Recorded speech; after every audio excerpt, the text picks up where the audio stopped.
Good morning, everybody. My name is Dr. Benny, and I'm here today to talk to you people about myopia. I'm here to educate you guys more on myopia, give a detailed explanation. I know some of us know myopia to be short-sightedness, or some of us are even, but I will give you a detailed understanding of what myopia is, the causes, how it can be treated, how it can be diagnosed, so that when you go out there and someone talks to you about short-sightedness, you can be able to, educate people more. That's our goal today. So it's all in conjunction with the Myopia Awareness Week 2022, which is set for May 23rd to May 28th. So I'll start by defining what myopia is. So myopia, also known as short-sightedness, is an eye disorder where light fails to focus on the retina. In this case, in myopia, light focuses in front of the retina, which is not supposed to be.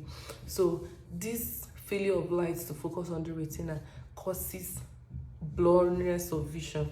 When you look at things at distance, it becomes blur, and when you look at things at near, it's clear to you. There are some other eye related conditions that can cause this, but in the case of myopia, it's how it functions at distance.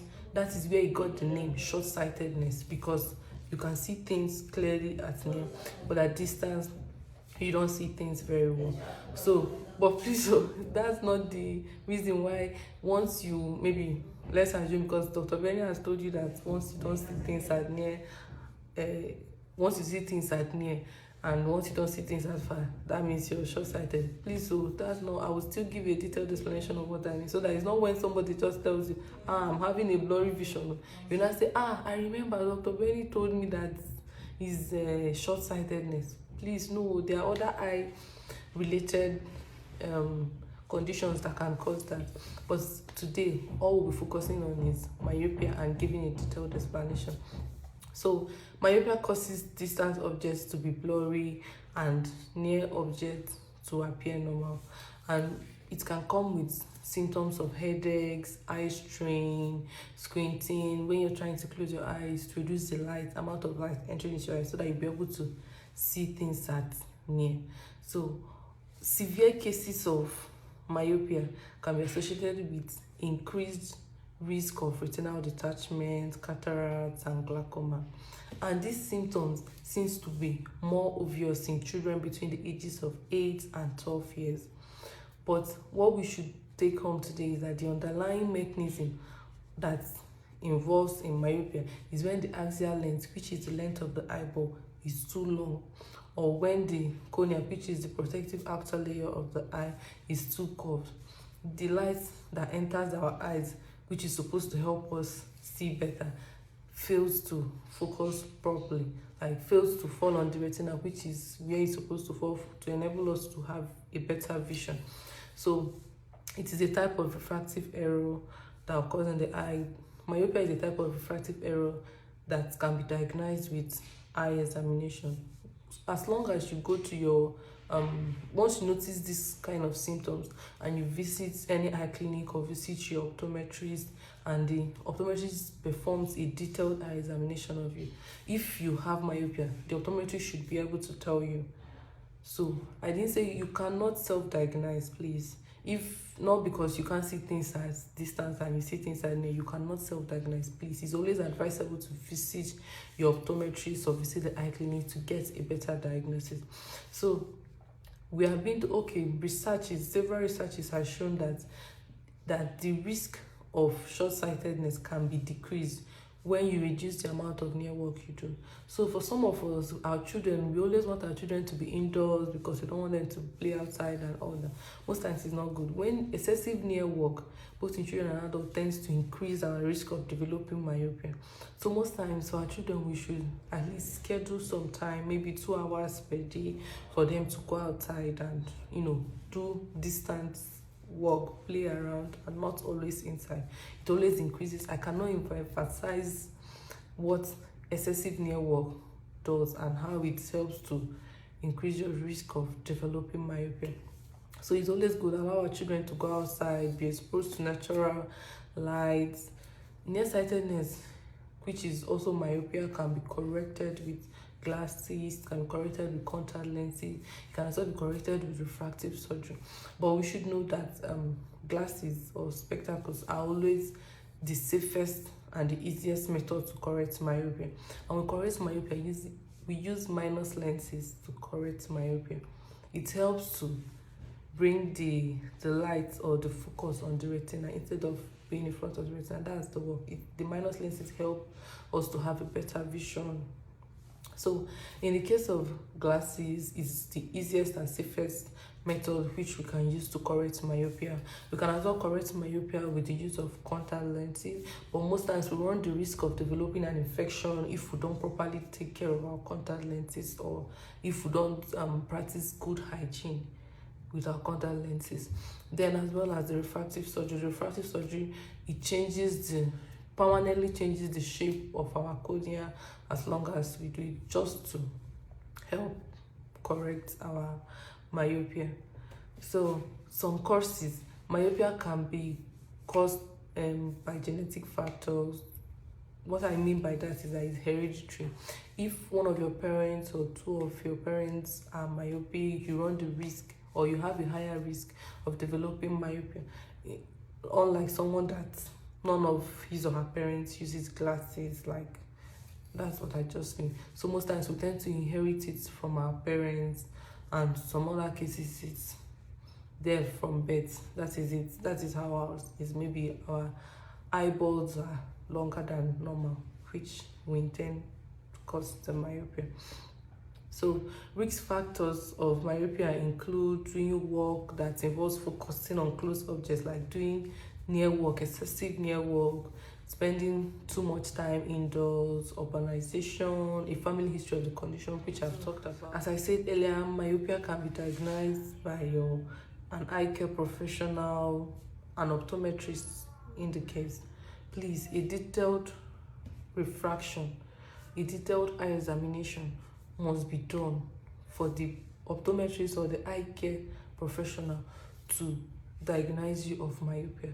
So please, I am begging you guys, please don't self-diagnose, because you cannot just walk into an eye clinic and tell the doctor I have myopia because you feel that because of what I said, you cannot see things at far, you can see things. There are other eye conditions. I will not stop overemphasizing on.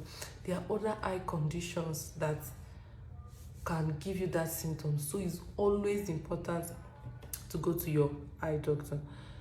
So we also, statistically, myopia in 2020, the world data, the world population, it showed that about 34% of the world population has myopia in 2020, and it was estimated that by 2050, about 50% of the world population will be dealing with myopia. So you see, it's really important that we all visit our eye doctors today and get a proper examination to avoid stories. So myopia can be classified in different degrees. The degree of myopia is described in terms of power, or in our case, we call it diopters. But what we call diopters is the power of what you'll be needing, the power of the glasses that you'll be needing. Myopia can be classified into low myopia, moderate myopia, and high myopia. And myopia can as well has different ages or onset at which it begins, depending on the individual. Myopia can be congenital, which is the one that starts from birth and passes through infancy. Myopia can start at childhood, which is one that develops when, like, your child is in preschool or school age at a very young age. Then myopia can start as an adult, as an early adult or late adulthood. It can start depending on the individual and the type of myopia which you have. Most times the myopia that develops, like the congenital myopia, tends to lead to high myopia. Most times it progresses. What I mean by myopia being progressive is that the power, most times myopia that starts as congenital tends to get to high myopia. It's most times progressive. There are various forms of myopia, which I'll be listing them. It can be simple myopia. Those are the normal type of myopia, which is myopia in an otherwise normal eye, typically less than 4 to 6 diopters. This is the commonest form of myopia. And we as well have degenerative myopia. This is the ones that most times we inherit from our parents, the ones that are hereditary, and most times they tend to be progressive, or we call them progressive myopia. Those are the ones, like I explained earlier, those are the ones that will keep increasing to the point they get to high myopia. So most times it's always causes changes inside our eyes, this degenerative myopia. We as well have the pseudo myopia, which is pseudo is anything I would call fake. So it's more like a false myopia.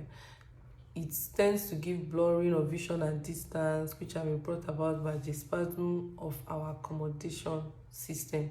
So we as well have the induced myopia, which can be, or what we call induced or acquired myopia. This type of myopia can be caused by various medication, can be caused by increases in our glucose levels, it can be caused by nuclear sclerosis, can be caused by oxygen toxicity or other anomalous condition.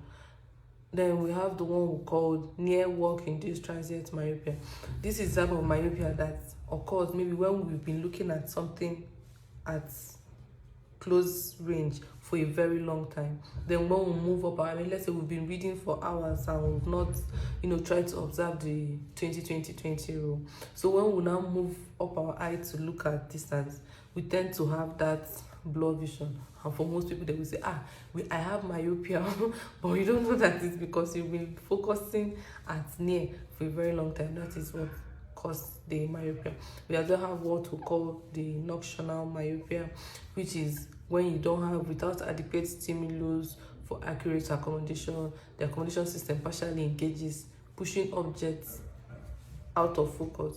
So what you're supposed to be seeing, it will be pushing it out. But in that case, it is not myopia. That's all I'm trying to say. So there's another one we call instrument myopia, which can be called over accommodating when you're looking through an instrument. Let's say you were viewing something through a microscope and you've been doing that for a long time. You see that your vision, everything is inside that particular thing you're viewing through the eyepiece of the microscope. So when you tend to move up your eye and try to look at something that is at distance, you will notice that you experience blur vision, and most times you will not say, it's myopia. Auntie, brother, it's not myopia. Please, for you to be diagnosed of myopia, you must visit your eye doctor. You must visit your optometrist to do a detailed eye examination on you to be able to be diagnosed of myopia. There are several things that can induce myopia, and there are other eye-related conditions that can induce that blur vision at distance and you having a clear vision. So as well as elevation of blood glucose levels, I mentioned that before, can as well cause swelling. Edema is anything that has to do with swelling, accumulation of fluid in the eye. So this edema often causes temporary myopia. So we should as well know that also experiencing that blur vision at distance can be a sign of another thing happening in our eyes. It can be a sign of a systemic condition that we might be having that we don't even know about yet. So it's left to the doctor to do a detailed eye examination on you and give you your diagnosis. So we have what we call the index myopia. It's attributed to the variation in the index of refraction of one or more of our ocular media. Cataracts may lead to index. I know some of us know what cataract is, but on a later day we'll be talking about cataract. Today our focus is on myopia. So I've done explaining the various forms of myopia that can be induced or that can be seen clinically. So please visit your eye doctors today to have a detailed eye examination. And so summary of all we've talked about today, we should always know that good distant vision for a child, for an adult, for anybody, for any age range, for us to have good distant vision is always very important, because it tends to improve our day-to-day life, helps us in recognizing people. If you have an issue like acne, most times people won't notice it like when you have an issue at distance. So having a good and impeccable vision at distance is always very, very important, and it cannot be overemphasized. Correcting myopia tends to improve a child's outputs and productivity. even for an adult. So it tends to improve the productivity of that person, helps to improve their confidence and everything. In 2015, I will be giving you guys these statistics. In 2015, uncorrected myopia was estimated to have cost about $244 billion of potential lost productivity worldwide. After generation due to myopia was associated with another $6 billion of potential productivity loss. So we all should help ourselves correct myopia, because when myopia is not corrected, it has a lot of adverse effects that it can cause to that patient. For one, some of us have heard what glaucoma is. Glaucoma can lead to blindness if it's not managed. So you wouldn't want to get to a stage where you would develop glaucoma, at an older age and then maybe go blind. The eyes is a very important part of our body, and without sight you cannot appreciate anything. If you think I'm lying, you could ask a blind person, because appreciating things, it gives joy when you know you can appreciate things, you can appreciate the color, you can appreciate a person, you can recognize the face of a person. It gives really joy. So visual impairment is something that can be avoided if we correct myopia today, if we visit our optometrist today and have a detailed diagnosis or analysis of our symptoms that we are experiencing. So it's as well good to go for a yearly eye checkup, like yearly annual examination. It helps us so that any issues or any problems that we may be experiencing or developing in our eyes can be corrected and be tackled on time.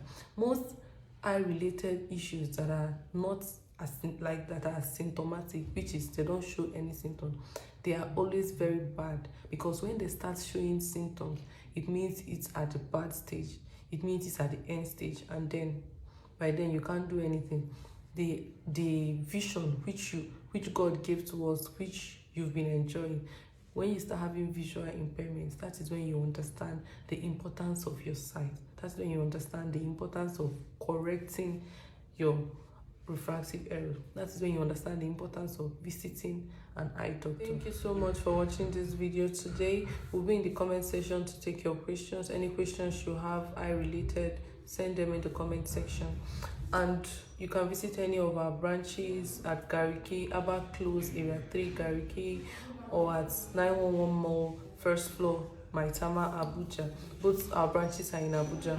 We have specialized doctors, we have various equipment to perform all your detailed eye examinations. We are always open and willing to take care of your eye related. We offer different services: the low vision rehabilitation therapy, automated comprehensive eye test, contact lenses, vision therapy, treatment, management of eye diseases. We have different designers, frames, frame accessories, lenses, cases and safety eyewears, school and corporate vision screening, and so on. So we are always open and willing to take care of your eye related needs. Thank you so much, and do have a lovely day. Thank you.